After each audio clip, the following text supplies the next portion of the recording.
Smith from PhotoshopCAFE. And Colin, did you want to give a summary of what we'll be going over today?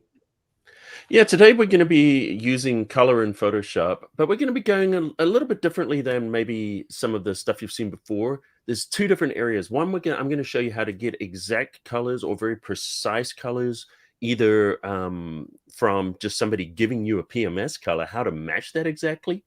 And then also how to take a particular color maybe you have on screen and then change objects to be exactly that same color. And then we're going to dig a little deeper into some color theory, and we're going to go into curves, and we're also going to do some kind of color grading and different things like that. So we're going to cover a lot of ground, but it's going to be very practical and hands-on. Excellent. Cool. My kind of stuff as well. So welcome everybody. I see a bunch of people coming in. Welcome. Let us know where you're watching from in the comments below the lives. And just a reminder, if you are watching from the Facebook groups, please give StreamYard permission to show your name and profile pic so that I'll be able to credit you when you comment or ask questions. You might have to scroll down in the description a little bit. You'll find StreamYard.com/Facebook. Give that a click, give permissions, jump on back. Thanks for being here. Welcome everybody. And let's see, we got Andy from the UK, Andy Nichols. Hi, Andrew and Colin. Beef it up for the cafe crew. All right, beef coming up. We got someone from Iowa and someone from Saudi Arabia, South Africa. Pauline, good to see you here. Richard from Chicago. Thanks for being here, Richard. Someone from Iraq. Yeah, quite the international. So UK, Preston. And yeah, just a reminder again, please give StreamYard permission to show your name and profile pic. You just have to scroll down the live under the description until you see StreamYard.com/Facebook. So let's see. Oh, we got more. So evening from Belgrade, Serbia, Philippines, Italy. Wow, very international today. Inside the Beltway. Vicky Cooper from Michigan. And we have Art from Ben Q from LA. Good to see you here, Art. Nice. Let's see. Yep, people are coming in nicely. So once again, you are here for Working with Color in Photoshop with Colin Smith, digital artist, photographer, and trainer, known from PhotoshopCAFE. Excellent resource. And I've myself have attended various webinars and in-person conferences with Colin throughout the years, and anywhere from Adobe Max to locally in Los Angeles, and quite great education. Thanks, Colin, for all these years and years. Okay, we got good afternoon from Illinois, from Warsaw, Poland, Nebraska, Huntington Beach, California. Thanks for being here. Someone from Iraq as well. Thank you. Great. All right. Well, Colin, do you want to introduce yourself? Get things going. Sure. Great. Hi everyone. I'm Colin Smith from PhotoshopCAFE, as Andrew mentioned. I'm also a BenQ ambassador, and today we're going to be talking about color in Photoshop. And so I guess we'll just kick off without further ado. So a couple of things we're going to look at. First of all is two things with color. So either someone is giving you a color, from maybe a color chip. Now I'll talk about that in just a moment. Or maybe there is a color on screen that you need to match. So the first one is, I have a background before doing interactive design and photography, and, I've done so many different things over the years that I started, doing print design. And in print design, you can kind of get away with a lot of multimedia, but in print, you can't get away with having inaccurate color. So, very, very early on in my career, I was working in the magazine industry, and the colors had to be bang on. So one of the ways that you'll get color in print is you'll get a color swatch, which I don't actually have one on me right now. I have an old outdated one, but you're supposed to update them regularly because the colors actually fade. But these are they're printed with the actual color inks. It's kind of like, if you were going to go paint your bathroom, you would go down to Home Depot and then you would get those sample sheets with the paint on there. And this will show an exact color. Now, the industry standards are the Pantone colors or the PMS colors. You might have heard PMS is Pantone matching system.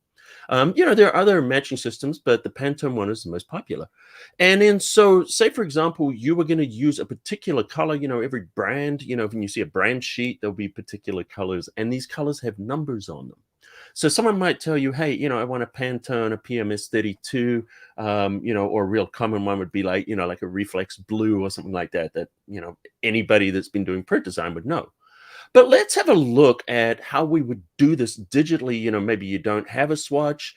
Someone's just told you, hey, I want a Pantone 115 yellow, for example. And that yellow is very, very specific, maybe to a particular brand or a particular color, and it has to be the right color. So why don't I open up this on my desktop here? I'm just going to open up this image. Say this block here, we want to make this a PMS 115. Now, if I had the color swatch, I would just pan it out and I would show you. It's kind of like a canary yellow. So what do you do if you can't have that? If you can't find it, how do you find it? Well, I'm going to there's a couple of ways we can do it. One of them is you can actually go to the Pantone Connect, which is a website, which I'm just grab my stuff over here. So you could go to Pantone Connect here and you can log in and you can find the different colors and all that kind of stuff, right? So I just want to mention this too, just really quick. This is not going to be a promotional webinar, but I do want to mention this. If you do happen to buy a new BenQ monitor, photographer designer monitor, they're going to give you a year free of Pantone Connects. That's going to give you all the premium features on there. And Andrew has the link for that. So I just wanted to mention that really quickly. Let's go back here. Okay, so you could go in and do that. But what if you don't have access to that? So in the past, in Photoshop, we used to click on the color picker. And under the color picker, if we go to color libraries, you'll see that we have the CMYK Pantone colors. Some of the Pantone colors, that are not here anymore because, licensing issues. And so, what do you do if you want to find that color? Because in the past, you could just go in here and you would type, 115, and, it would pop up. So here's a little hack or a little trick that I want to show you guys, and it's going to be really easy to find these colors. It's just go on Google. And like literally, I just Googled Pantone 115. And then hit it, and then you're going to get all kinds of websites are going to come up. Obviously Pantone's going to be at the top. But what you want to do to make it easy to work with Photoshop is rather than having to dig that up, you want to get what's known as a hexadecimal. So if you go onto, there's a million websites that are going to show you the hexadecimal value of that. And this is what it is here. A hexadecimal value is 6 digits. And those 6 digits represent RGB. Don't worry, we'll be done with the theory soon. We're going to jump into the practical. But there's 2 digits that represent each color, red, green, and blue. So the RGB. So the F and D, DA, and the 25 all represent certain values of those particular colors. So I know if I have an FDDA 25, okay, that's a lot easier to remember than all the RGB value. So if I click on here, on the color picker, you'll see this little option here, and that's the hexadecimal. Now, this came about on the web, but it's super useful for other things. So we do FDDA 115, and boom, look at that. That is our, oh, did I say 115? Let me get the right color, 25. Let me just do this. FDDA 25. There we go. So that there is the exact color. That is actually the PMS 115. Now, if you go on to the, the Pantone site, their website, it will actually have a list of all of those different colors and give you the mixing values, the RGB values, the CMYK values, and all these kind of things. But all you need is to just grab that particular color right there. We know what it is. And if we want to put it on that layer here, we just simply hold down the Alt or the Option key. And now if I hit the Alt Option / it's going to fill in here. But I want to protect transparency, so I'm also going to hold down the Shift key. So this is Option, Shift, backspace, and we can fill it with that color. That's a foreground color. All right, so that's how we can find a particular color. Now, when you are working with color, it's very important that you have, what you're seeing on your screen is also what's going to be printed or what's going to be seen on other people's screens. So you might have heard of things like web safe colors. So web safe colors, if we go back to our color picker just for a second, and I choose this to only web colors, notice it will shift these colors because maybe it doesn't support all these colors. And the reason these web safe colors existed was back in the day when we had 256 color monitors.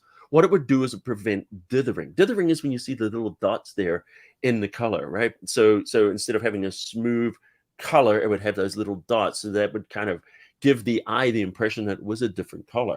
So that's kind of where they came about. But they're still very, very useful when it comes to uniformity. So if you're working on a multimedia project and you want people to see, not necessarily, you're going to get the exact color, but what you want is the most common color that everybody's going to see. Because say, for example, if I am using this particular color, now if I'm doing print, of course, I'm going to use the actual, the real color for print. But like I say, I'm doing a multimedia, you may want to shift it just a little bit, and then it's going to be more uniform between different screens because not everybody has their screen calibrated correctly. Now, if everybody had a calibrated monitor, it wouldn't be an issue. So the other thing is, how do you know that the colors you're looking at on screen are the accurate colors that other people are going to see? Well, there's a couple of things. One, you want to make sure that you have a monitor that can be calibrated. And the monitors that I'm using are BenQ monitors. And the particular ones I have on my machine right now, let me show you about this Mac. We're going to go in here. Here's my displays. I have the 321C photographer monitor, which is a 32-inch photographer monitor in front of me. And off to the side, I have a 27-inch photographer monitor, which is an SW270C. So I just want to let you know, those are the monitors I'm using. Nice. And the nice thing about them is when I'm looking at the colors on both monitors are the same. Now, I would recommend that, if color matters to you, you want to get something that you can calibrate your color with. We're going to get into practical right after this. We're going to just spend the rest of the time in Photoshop. I just want to mention this. So you want to put this, you put it over your screen, and this will actually read the colors on your screen, and then you can calibrate it. Now, this is an i1 Display Pro, and this is from, X-Ray, which is Calibrate. And this is, you put that on there, it'll read it, and then you can calibrate your monitors, and then you put it on both your monitors, and then they're going to match. And then the colors you look at are going to be the real colors. So you don't want to be using, chasing a moving target, so to speak. You want those colors accurate. All right, let's move on and let's do actual practical Photoshop things now. So let's jump in here. I'm just going to, by the way, I'm using Bridge here. So when I'm working with photography, I work with Lightroom and Photoshop. So a lot of the time I store all my photos in Lightroom and then I bring those in. But when I'm doing design stuff, I'm working inside of Bridge because one big reason, Bridge supports CMYK colors, which are not supported in Lightroom. So, CMYK, cyan, magenta, yellow, and black. We're going to talk about that in a second. It's going to be interesting because even if you are not doing print, cyan, magenta, and yellow and black, the CMYK space is very, very important for you because there's actually two sets of primary colors inside of Photoshop. There's RGB and CMYK, additive and subtractive primaries. Don't worry about the terminology right now, but in a minute, it's going to blow your mind in a very practical way where you're going to use these. All right, so first of all, though, what I want to do is I want to open this particular image. And, it's a very common thing for people to say, hey, I want my car and I would like it the color of a fish. Well, not necessarily, but it is good to draw inspiration from nature because if you want to look at some interesting color combinations, look at what's in nature. It's actually quite interesting. Right. Okay, so what I want to do is I want to change the color of this car to the color of this fish. Now, this is the quick and easy way of doing color matching. I'll show you a different way in a second. So what I'm going to do is I'm just going to double click on this. It's a smart object, so it's going to open in a new tab. And I'm just going to hide it. And the reason I'm doing that is just, so you can see the car. It's quite obvious, really. So what we're going to do is just do a quick selection around this car. Don't, worry about, I'm not trying to do a perfect selection or anything like that. I just want to show you guys how to do the color. So we're going to choose the the select, and we'll use color range. So color range is a great way to select the color in an image. So I'm just going to tap here, and you'll notice it's got some of the car. Then we're going to hit the plus key, this little eyedropper with the plus, and you can literally just drag in there. I actually went a little far. Let's not quite get so excited about it. And then I'm just going to kind of tap in here, and this is going to enable me to select those red colors. Now you can go up to the fuzziness and you can adjust that, and that will increase it. Probably went a little bit more on the top there, went too far. Let's go back. There we go. So we're just going to click OK. And this is good enough. Control J. So what I've done now is I've just copied that color segment to a new layer. Once again, it's not perfect. It's far from perfect, but this will serve the purpose. Now, what we want to do, though, is we want to go to this fish. And what's important is we don't want to select the color of this entire fish, because this would actually, we'd be mixing this yellow with the blue, and we'd be getting a different kind of a color, probably a more mustardy color or something. So I'm going to make this selection here with the rectangle tool. And let's say we want to select this nice rich blue in this area here. So this is the area we want to take the average of this color and make the car that color. All right, let's go to the car. Now, what we're going to do is, first of all, we're going to do the simple way. And we're going to go up in image adjustments. And under image adjustments, we can go down to match color. All right. This match color, by the way, is incredibly powerful. It can do a lot of things. So the first thing it can do is it can sample from different images. So if you look at the tab across the top here, we can see we've got 2 tabs open. If we go into source, you'll see, those are the tabs. If we had more tabs, you would see them all there. So we're going to choose the blue tang image, which is right there. That's the image of the fish. Now, notice that the car is this kind of metallic. It's kind of chrome almost looking. It's cool, but it's not the blue of the fish. So why not? Well, here's the other thing. Remember, we made a selection around there. So this is actually doing the average. If this was to take the average, because there was a lot of white on that paper, this is the average color. But we want to use the selection. So see this option? Use selection in source to calculate colors. If we click on that, what it's going to do is it's going to now isolate it just to where we made the selection, and we're going to click OK. Now, we've selected the color. Obviously, it's not looking very realistic. It looks like a cartoon right now. So what we want to do is somehow maintain the luminosity. So when you look at an image, there's 2 main parts to an image. There's luminance and color. Luminance is what defines it. It's the black and white version of it. And then the color is a very thin layer on top. So when you can start to understand that, it will actually help you when you do things. So what we want to do is we want to maintain the color or the hue, and we want to also maintain the luminosity of the red car underneath. And so the way to do that is we go into blend modes, and we're going to go to the hue blend mode. What color blend mode would also work, or hue. So what it's doing is it's preserving the hue of that layer now and allowing the luminosity to show through underneath. And this gives us a pretty good representation of this car in this color. Now, there's certain areas that got picked up that didn't need to be there. If we look at this, say, for example, like the brake calipers, for example, well, we could just create a layer mask, and then we could just paint with black. Now, let me hit the left bracket key, make that a little smaller, and we could just paint out the areas that you don't want to change. And so essentially, that's the simple way of changing color. All right, let me close this out, and we'll close out the fish, and we'll go back to something different. Let's go to this other image here. Let's do this. This will be fun.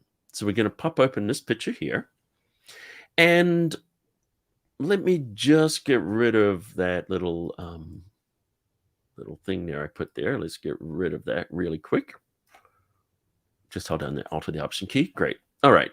So what we want to have open is the info palette, or panel, I guess they call it now. And then we're going to be using the eyedropper. But before we do, let's find something to match it to. So I'm going to go into here, and let's find an image. This butterfly will work. Okay, so I'm just going to drag this butterfly in. And what we want to do is we want to change, we could change all of the yellow, or we could just do her hat, or, whatever we want to this orange from the butterfly. So we want to do that right now. Okay, so the first thing we need to do is we need to determine what color is this butterfly, and that's why we've got the info panel open. All right, so let's go down and we're going to grab the eyedropper, and you'll see up here under the eyedropper tool, and we want to use the color sampler tool. It's like an eyedropper, but it's sticky. So what we're going to do is we're going to go down, and notice as I'm moving, notice the info panel is showing RGB, CMYK colors. It's showing different things. And by the way, you can change how that displays by hitting the panel option.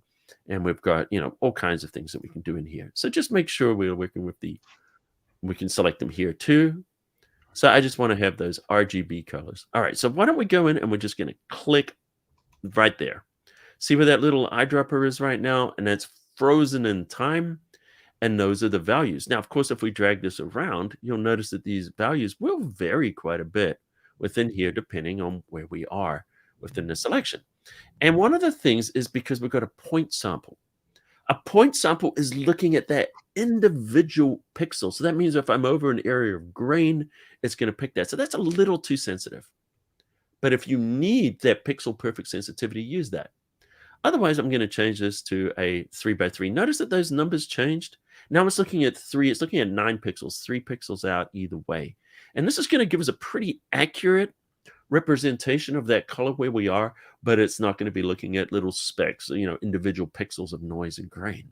So it's still very sensitive. And of course, you can go much, much larger if you're worried about that. Okay, so we've got the numbers here. We've got 254, 135, 41. I'm actually going to type these out because I have a terrible memory, and also so we can see them. So let's pop this down. So we've got 254, 135, 254, 135, and I forgot what that last number was. Let's just go back here, 41. There we go. And 41. Let's make sure I'm correct. Okay, so if we look at this, this is the red, green, and blue. And, your monitor is working in RGB mode, which is actually the same as your eyes work, as red, green, and blue. And then as a mixture of those, create all the other colors that you see. And these are known as additive primaries because it's light, and all the colors added together equals white. And so let's just continue with that. So we've got these colors here, and now we want to change this. So what we're going to do why don't we just make a selection kind of like we did before, just for fun. So I'm just going to choose, there's so many ways we could do this, but let's just do this the quick way. We're just going to use the select color range. And why don't we just kind of just tap on here, hit the plus, grab some color here in your hat. Once again, this is not going to be perfect. So don't look for a perfect selection. That is not the point of what we're doing here. I'm just going to do Control-J, copy it to a new layer. So this is just going to be just a quick way for us to isolate that color. Now, I would be using the selection tools in a real project and, be very, very close and working, very, very precisely. But in this case here, we just want to bang it out so I can show you the colors. All right, so what we want to do now is we want to change these colors to match that orange. So we know what the RGB values are of that orange. That is the color. That's what makes it up. Now we want to change this. So what we're going to do is I'm going to use curves. Now you could do this as an adjustment layer, but I'm actually just going to open up curves, the big curves box, because you can see this a lot easier. Now what I want to do is I want to change the RGB values of this. So of what? We need to make a selection. So what we're going to do is we're going to select the yellow here. Now there's two keys. Typically, if you hold down the Control key on Windows or Command key on Mac and you click, that's going to add a point to the curve. But there's a hidden area in the curves, and that's the color department. There's two things that curves do: luminance and color. Remember, I talked about that earlier. Most people are used to working in luminance, lights and darks. But what we want to do is color. So I'm also going to hold down the Shift key. So I'm going to hold Command and Shift. And now watch what happens on this little line when I click.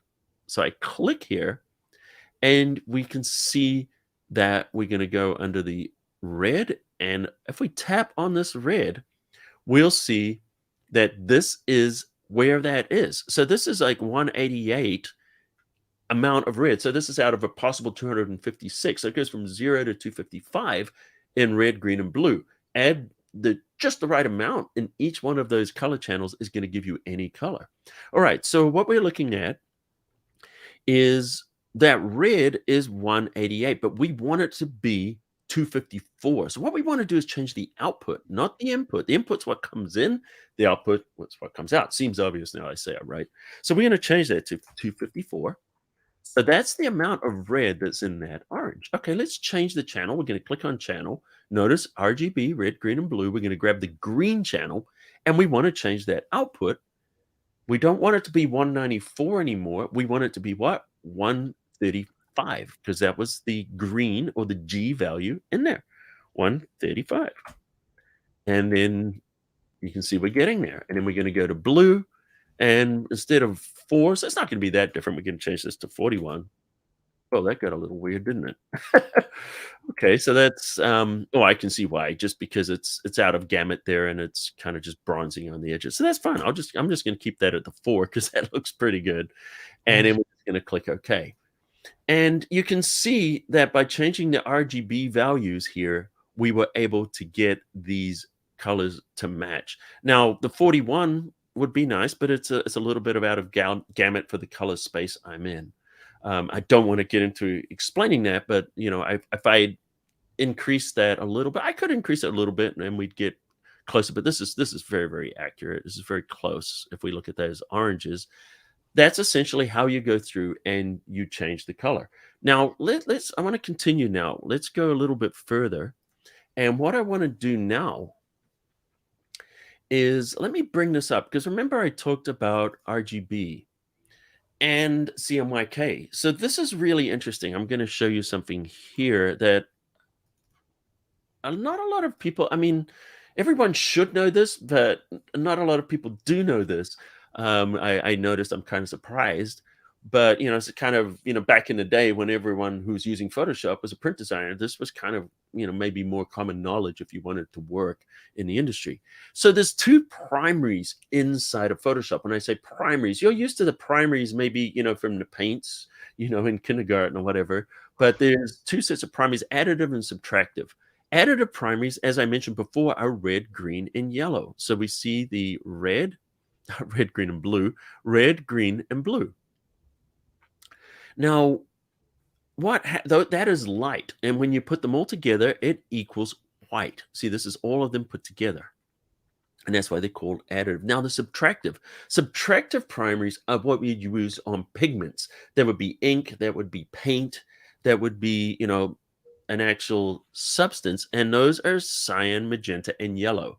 The B stands for black. So CMYK, the K is black, which is also can be used as key. So CMY is cyan, magenta, and yellow.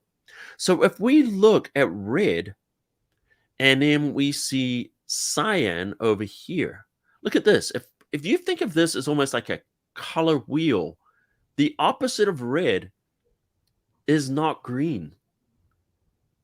The opposite of red is cyan. So this is where, even when you're working in RGB space, the CMYK, and in a minute, I'm going to do something, and this is all going to kind of come home, and it's going to make sense to you. So the opposite of red is cyan. The opposite of green is magenta. The opposite of blue is yellow, and you can kind of see that. So these subtractive primaries are known as subtract. So these are the opposite, and that's the cyan, yellow, and magenta. And look, see what happens when they overlap each other. They are creating these new colors. So those are the opposite of the other ones, but all of the colors taken away equals white. All the colors added together actually equals very close to a black. It's a very, very muddy black, which is why the K is added in CMYK. They add black to give a very clean, pure black. But you take them all away, they equal white, which is why they're called subtractive. All right. Whew, let's get into something practical here. All right, so what I want to do is I want to take this image and I want to give this an orange overlay. So we want to add some nice orange to this, and we're going to use curves. So if we go under the adjustment layer here, we're going to bring up the curves. Now we're going to use curves in a mode that maybe some of you are used to, and maybe some of you aren't. And don't worry, this is not going to be a bunch of theory. This is going to be very, very practical. So in RGB mode, or just regular curves or luminance curves, or luminosity curves, whatever you want to call them, on the left is black, on the right is white. And if we drag it down, it darkens it, drag it up, it lightens it. So we're hitting, let's lock this down. It's now a lockdown curve when I just put those 3 in here. So now it's just affecting that region. So I can darken the shadows, I can lighten the shadows. Same with the highlights. You can lighten those highlights, you can darken them. A lot of you know this already. And see this line here. Let me reset this curve just really quickly. This is known as the baseline. So the baseline means, see these little gray boxes? See those gray lines there? That's why it's black on both sides and it's white on both sides. So if you go along the bottom to follow that grayscale to white, you go up to the top where it meets and then you go across, it's white. Let's do 50% gray. See that gray there? Go up to that curve and now go across. Now it's gray. Remember, before we change the output, the input is what you get. So the input is the bottom. This is what you got.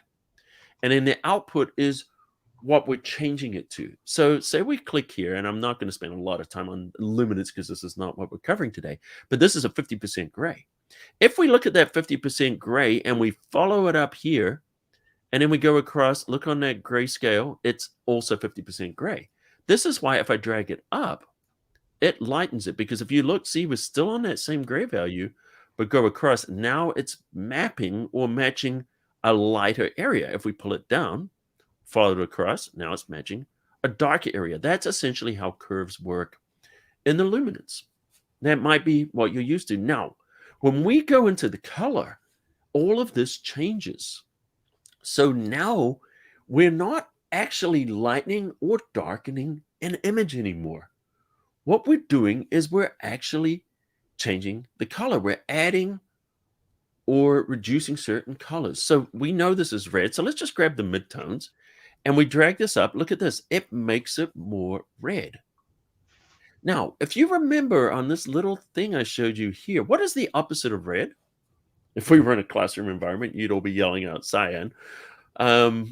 Okay, so how do we get cyan? Because we're in RGB. Do we need to change the CMYK mode? No, we don't. Let's go back to our red. Look at this. There's our baseline. So you would think as I go down, right, it's going to darken the image. It doesn't. It adds cyan. Look at that. So if we go above the baseline, we're adding red. We go down, we're doing the opposite. Now we're adding cyan. See that? Or taking away red. So we've got cyan is the opposite, which means if we go into the green channel, we go up, we're adding green.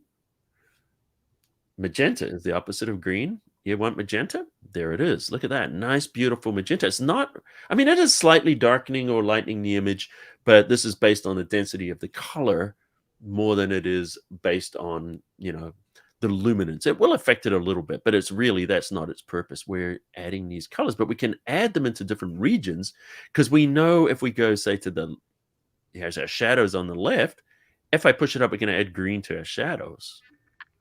If we pull it down, we're adding magenta to our shadows.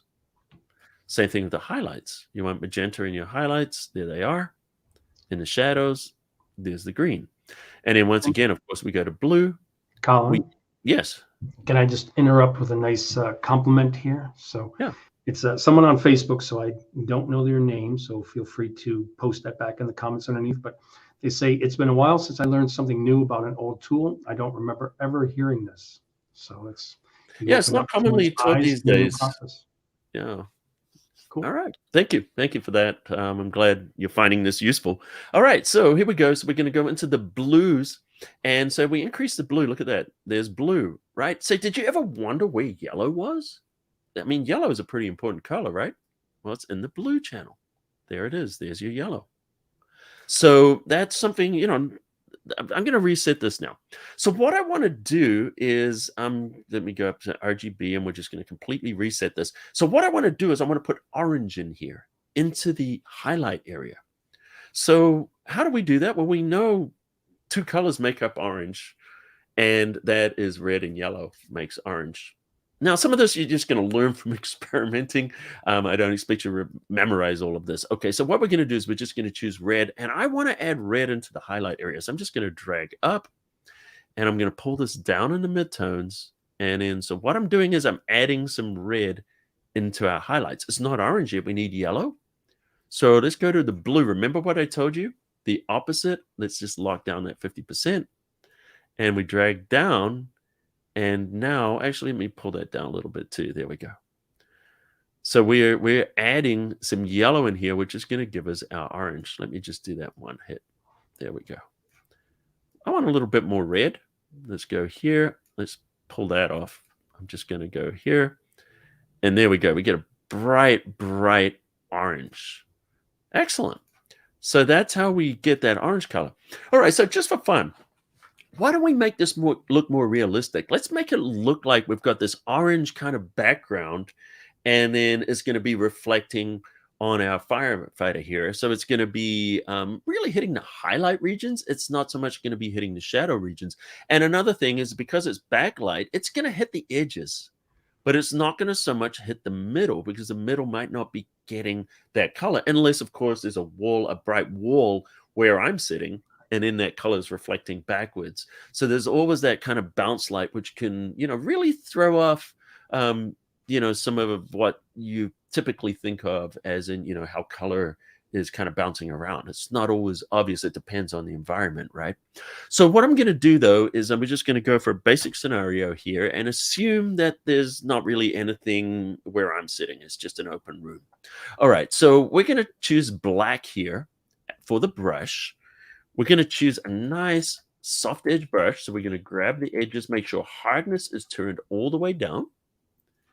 And then we're just going to drag this, maybe make it even bigger, and just drag it down the middle. Okay, that's working pretty good.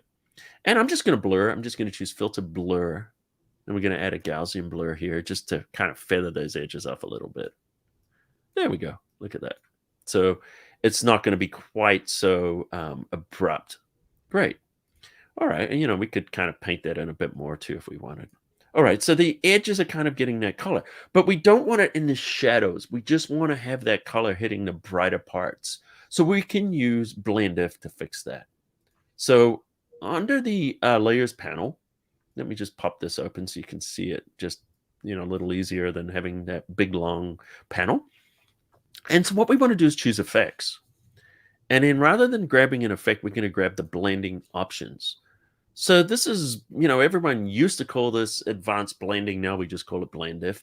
And what we're going to do is look at the current layer. The current layer is the curves that we applied, that curves adjustment layer. And here's the shadows, here's the highlights. So it's applied equally across the shadows and the highlights, but we don't want it across all the shadows. So let's pull it back a little bit. And notice as we're doing that, we can have it say, hey, it's just hitting the brightest highlights there. Now it's very rough around the edges. See that? It's very, we want a smoother transition. So we hold down the Alt or the Option key and we take that triangle and we split it. And then we just pull this back a little bit and decide, hey, how do we want this to blend? Great. So if we blend it like that, now if we look at this, here we are before and after. See how now we've got that nice orange color in the background. And, and of course, if you wanted to not use the Blend If in the background, you could do that as well. But you see how it's hitting these highlights on the edges and it's giving a more kind of a realistic kind of a rim light where it's picking up the highlights. So that's kind of another way that we can just kind of work with color, get any color we want, and then just apply it exactly where we want it on the image. So Andy says, I've missed your lessons, Colin. I guess he wants to see more lives with you. And, okay. Yeah. Well, don't miss those. You don't want to miss them. And then Steven says, that was cool. See all the good stuff you guys are missing? It's probably worth mentioning too that a lot of the curve stuff that I'm doing is some of it I kind of get, a little bit into the weeds in a way that's not going to necessarily work well on YouTube. So I have a course on that. So it's I can't remember, it's like 5 or 6 hours or 7 hours or something on curves. So if you guys are interested in that, I think Andrew's got the link for that. where I've got Right. a course where I will go deeper into curves and kind of teach you guys all that kind of stuff. And just to clarify, I put that link on the event pages, and afterwards it will be on my YouTube where the recording is. All right, cool. All right, so let me just show you something here. Oh yes, and while I'm at it too, there's another link, Andrew, if you don't mind putting it there, for BenQ. So BenQ have an event page, and Andrew will post a link because it's quite a long link. But this is the professional monitor community, and I think Art is in here too. He's also a BenQ ambassador. He's very, very knowledgeable on color management. And this here, if you sign up there, this will be like free webinars and different educational events. You don't want to miss. Andrew will post a link because it's pretty. And once again, that'll be on the recording on YouTube as well. So click the All right, link. so I'm just going to show here a couple of really just quick kind of things. This is a composite I did actually on one of my live streams. So any of the cafe crew in the house, shout out, guys. I did this live. I actually had no idea what we were going to create, and we created this live. So one of the things I want to show you is a quick way to change the flavor of something, and then I'll show you maybe a better way. But sometimes people just want to know the quick way. All right, so quick way is you can really change the feel of an image by color. That's why they color grade movies. It will change the emotional impact. So quick way to do that is to just go under the adjustment layer and just choose a solid color. And so say the color we're going to pick here is going to be orange. Why not? That's the color we had from the butterfly. I just tweaked it a little bit though. And then we go into here and we can choose color blend mode. So this is going to colorize it. Now what you want to do is just drop the opacity down a little bit. And so you can blend the color that you've applied with the original color. Now, the original image, I've pretty much desaturated it. And that was, to go for more of a cinematic kind of a look. Now, notice it like we have a very, very different kind of a feel. This could be, it feels a little warmer than if we say we double click here. Now we can change the colors in here to anything we want. We go to a bluer. Now it feels much cooler. Feels icy. It could also feel high tech. Blue also is a color, emotionally means stability, which is why banks use it.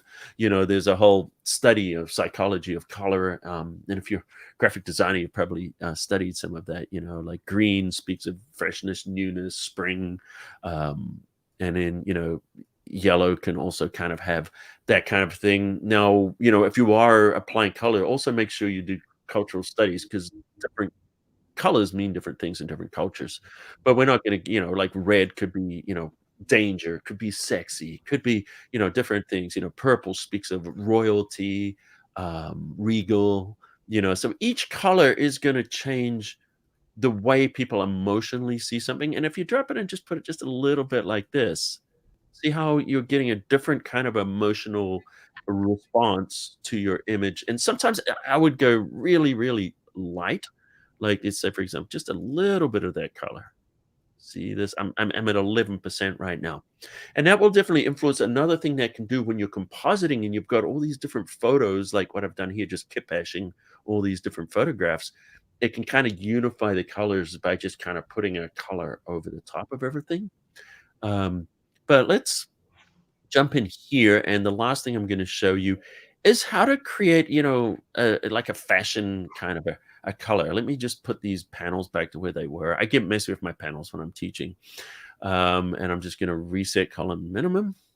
And these are pretty much the panels I use: properties, layers, channels, paths, and the library. That's about it most of the time. Everything else I can pretty much do with keyboard shortcuts. So I just like to have the basics on my desktop. All right, so why don't we do this? We're going to create a nice color grade on here. And there's actually a whole set of color grading gradients that come with Photoshop, and I'll show you where those are too. So we're going to grab the adjustment layer, and what we want to do is we want to choose a gradient map. Now, let me just go to the base gradient map you're probably going to see so I can explain how this works.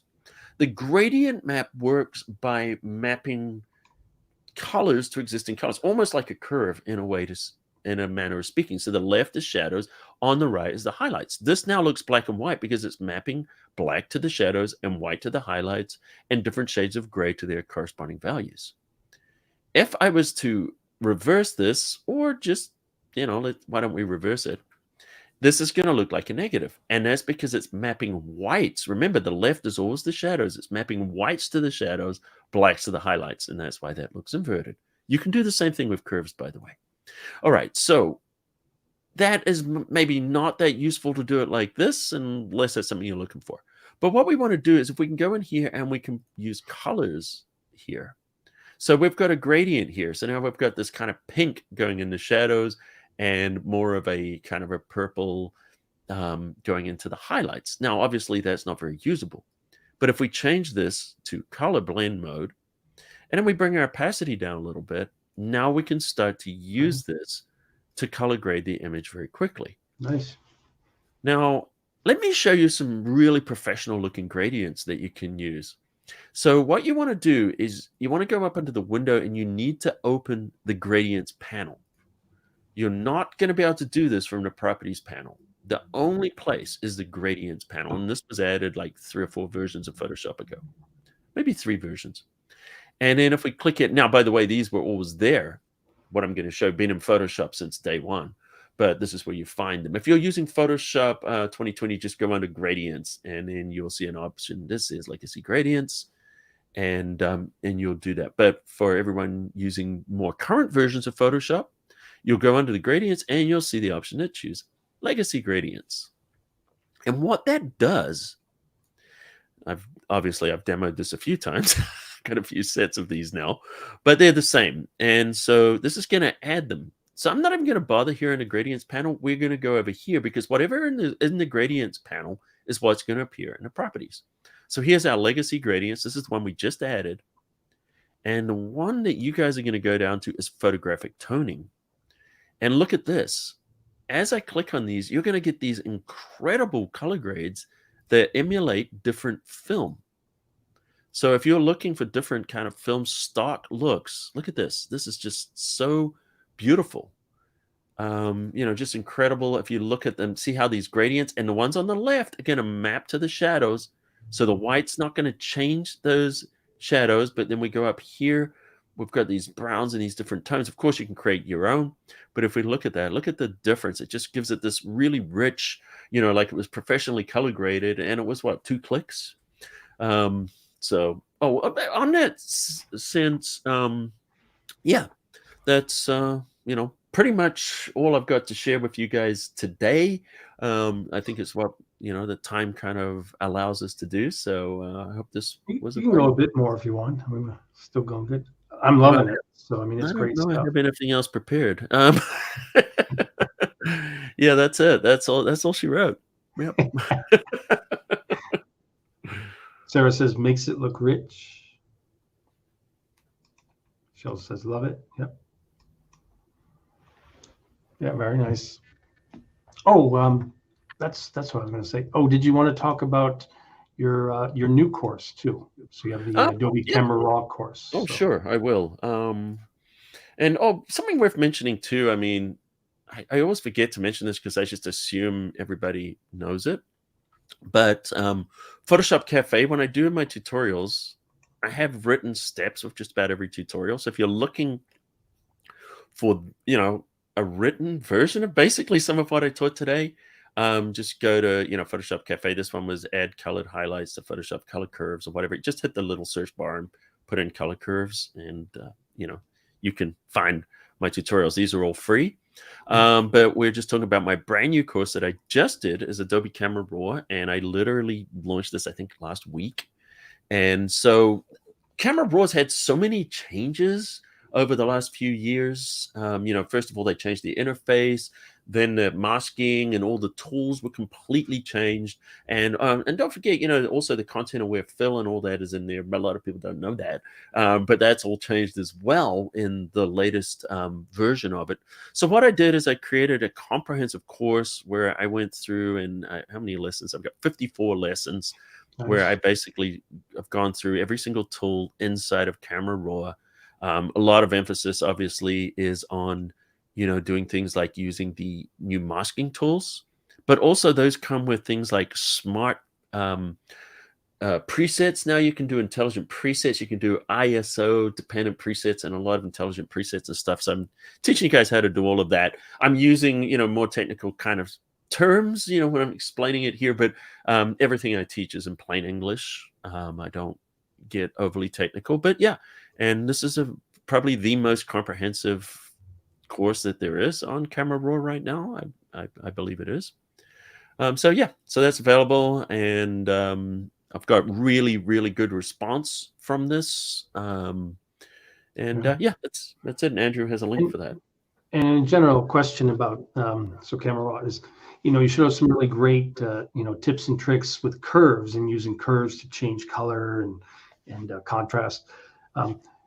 You also in that course go into Camera Raw and show how you can use Camera Raw to do similar type of effects and use it for tonal correction and color, of course, right? Yeah, pretty much everything I teach is because I just being aware of tonality versus color really will influence the way you teach. So yeah, let me just show you quickly while I'm here. I'll just pop into Camera Raw really quick. Right. So some of the tools that are very useful in Camera Raw here are the color grading. That you can also do using the masks and stuff that are inside of Camera Raw. You can select subject. You can do things like this now. So we could also go in and select subject. We could change things like the hue of things, or for example, like say I don't even know if it's going to work on this particular image. Why don't I just take a risk? I hate doing things I've never done before live, but we're just going to do that. Let me undo this, and let's see if we can select the person. Okay, so we select the person, and then say, for example, I would select the hair. So I'm going to create a mask. So when was all that introduced? That was introduced pretty recently, right? Like I don't think they've ever. This is very, very recent. This is came in, I believe like November last year. So that's why I needed to create a course, because it just changed. Everything's changed. And then say, for example, I'm in here and I want to change the color of her hair. I can go in here and give her purple hair, give her green hair, whatever I want. Now, yes, it's not perfect. And there's ways that we can go in here using the add and subtract, or we can use the intersect. And there's all kinds of ways that we can go in and influencing. So I'm just doing an individual color change there, or if I wanted to change the overall image, I can also do that. We just grab up here, and then we can do the color grading. So say we wanted to do a teal kind of into the shadows, orange into the highlights. So we can do color grading. Obviously I go in depth on all of this. But the nice thing about this is we have these color wheels. It kind of a little bit like what we have as a three-way color correction in video. Now we can click on these individually and we can see them bigger, and we get more adjustments. This is where we have the ability to change the luminance, which is the lightness or darkness on each of these colors. So we can say, hey, the shadows, we can do the midtones, we can do the highlights, and then we can do overall global will give us an overall tint that we can add this tint to our images. And there's 3 values to every color. That's hue, saturation, and luminance. Hue is the color. So what is the color? Red, green, yellow, red, orange, yellow, green, blue, violet. Those are the hues. The saturation is how much of it? Less, more. And then luminance, of course, is how bright it is or how dark it is. In this case, it's not really doing so much in the colors. It is actually affecting the tonality of the actual regions of the images when we're working in the color grading here inside of Camera Raw. Now, those settings are exactly the same settings as you will find in Lightroom. So the develop module in Lightroom is basically what Camera Raw is. Great. And when you go from your image in Photoshop to Camera Raw, do you tend to convert it, the layer to a smart layer, and then it becomes a smart filter, so you can go back and forth? Yes. Yeah. So when I'm working in Camera Raw, or if I bring it in from Lightroom, so sometimes I'll start in Lightroom depending on the image. And if I'm working in Lightroom, I'll do the basic adjustments. And it's so funny, I actually just dropped a free tutorial on YouTube about that last week. Nice. And I actually today today, this morning, I dropped it. So I've got Perfect 5 tips in timing. Lightroom, and it's on YouTube, Photoshop Cafe. So that one, I'm actually showing you how to do round trip between Lightroom and Photoshop. So basically, we're starting in Lightroom. We're opening it as a smart object inside of Photoshop. And then once you've got that smart object, if you double click it, it goes into Camera Raw. All the settings you made in Lightroom are the same settings that are going to be in Camera Raw. So it reveals exactly the sliders where they were in Lightroom, so you can adjust them. Anything you applied masks, the whole thing works in there. And then if you save it, it goes back into Lightroom, and then you can open it again from Lightroom in Photoshop as an original, and you can have layered files, the whole thing. So everything remains completely re-editable the entire time. So that's the nice thing about using the smart object, is if you use the smart object, your Camera Raw settings will also be re-editable. So nothing is set in stone, and that's the way you want to work.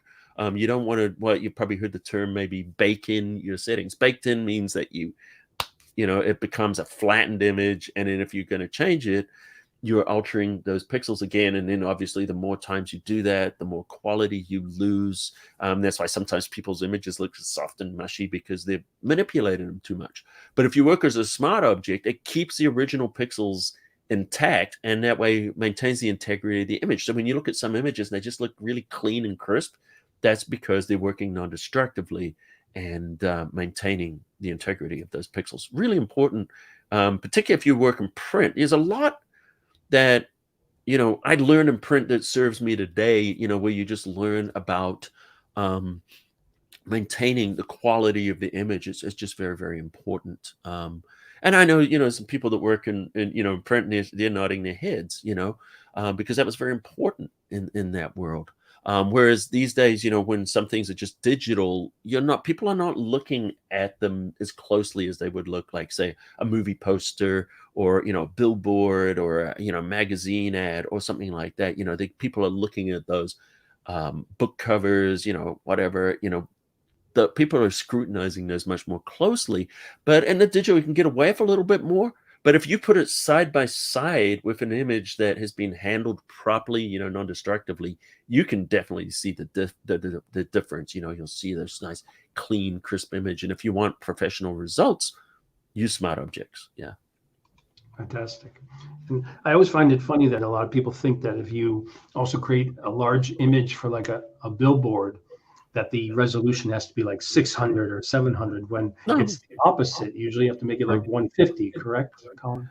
Yeah, I've created billboards, and I actually created most of my billboards I created at 72, and then I 72. upscaled them to 150 at the end. And it doesn't matter, because nobody's looking at a billboard from 2 inches away. That's right.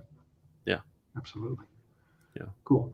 So let me remind everyone where you can find Colin online. This was quite excellent. And so we have, of course, his Photoshop Cafe. So photoshopcafe.com/about. You'll get a kind of overview. !ref equals 6. That's where I'm linked in. And also don't forget, Colin is on YouTube. So youtube.com/@PhotoshopCafe. And I think you have like 321,000 members now, or something. I think it's like 324 or something now, but who's counting? You're almost like synced in with the Photoshop and Lightroom groups.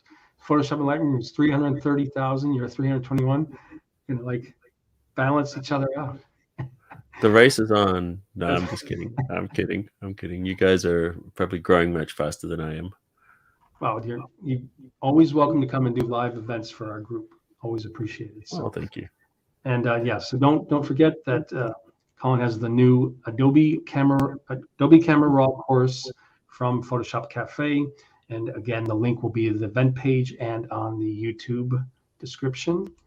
And check out Colin's Mastering Curves in Photoshop course. Yeah, and don't be put off that the curve says 2022, because curves are pretty much unchanged from Photoshop 1. Yeah, it's still relevant. So. No, well, there's nothing changed. I mean, there's not a single thing on that video that has changed. I don't know if you guys noticed, but Photoshop 2023 had some big changes in Camera Raw, but Photoshop itself, apart from the addition of the neural filters, didn't really have a lot of new features in the last year. Right. But I would imagine, though, with all this AI stuff happening, that the neural filters and other AI... the neural filters are where all the changes have been happening. Yeah, it's going to get like even crazier, right? I mean, I can imagine. So, and I did want to give a shout out, as Colin said, to Ben Q. So follow Ben Q for other cool AQ color webinars. Bit of a long link there, but that will be on the YouTube description as well.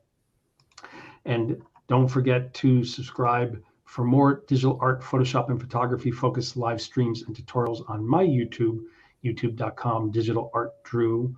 Got quite the years and years of great live events building up on there. It's Digital Art Drew. And you got some nice comments coming in here. So let's see. Someone says, that was really helpful. Thank you, Colin. You're welcome. Jen says, thank you so much. Learned a lot. Andy says, great as usual. Thank you, Colin. Thanks, Andrew, for getting Colin to do this. Richard says, thank you, Colin. Thank you, Andrew. Hannah says, great as always. Thank you. Hannah, how are you? Nice.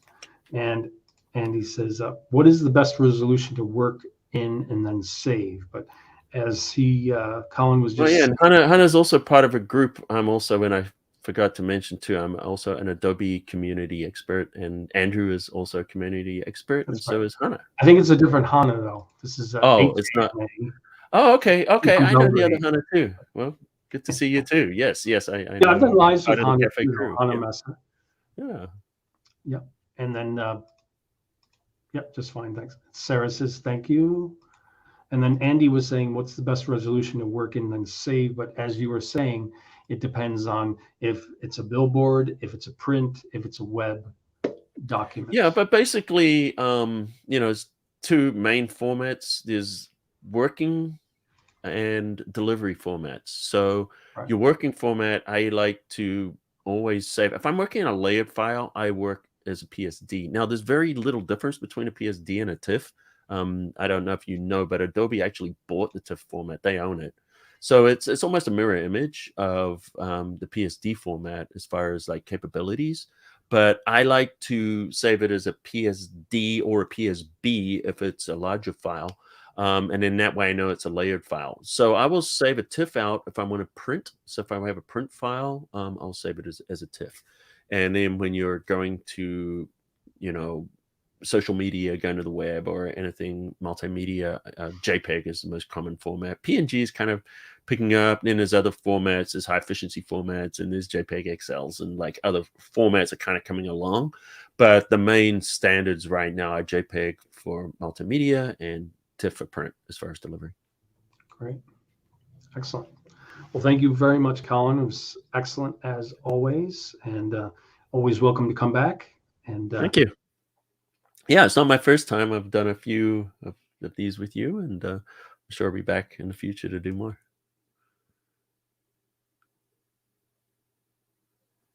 Can you hear me? I think I jumped out real quick. I can hear you. Yep. You got to watch it. One little move and you're propelled into the universe. Well, it could be your internet could be going out again. No, not this time. It's me. I will. But yeah, thanks so much. It was really excellent. And one last thing is, don't forget to join the Photoshop and Lightroom group on Facebook. That's facebook.com/groups, Photoshop Lightroom group. Just passed 330,000 members. I think we might have a contest when we get to 350,000, maybe a free subscription to the Adobe Creative Cloud. Yeah, and I'll throw in a PhotoshopCAFE training too while we're at it. Excellent. Cool. So yes, do follow us on Facebook and do watch the recording on YouTube, and do follow Colin on YouTube at PhotoshopCAFE. Thank you so much. It was really excellent, and always appreciate it. Really good. Thanks. Thanks, everybody.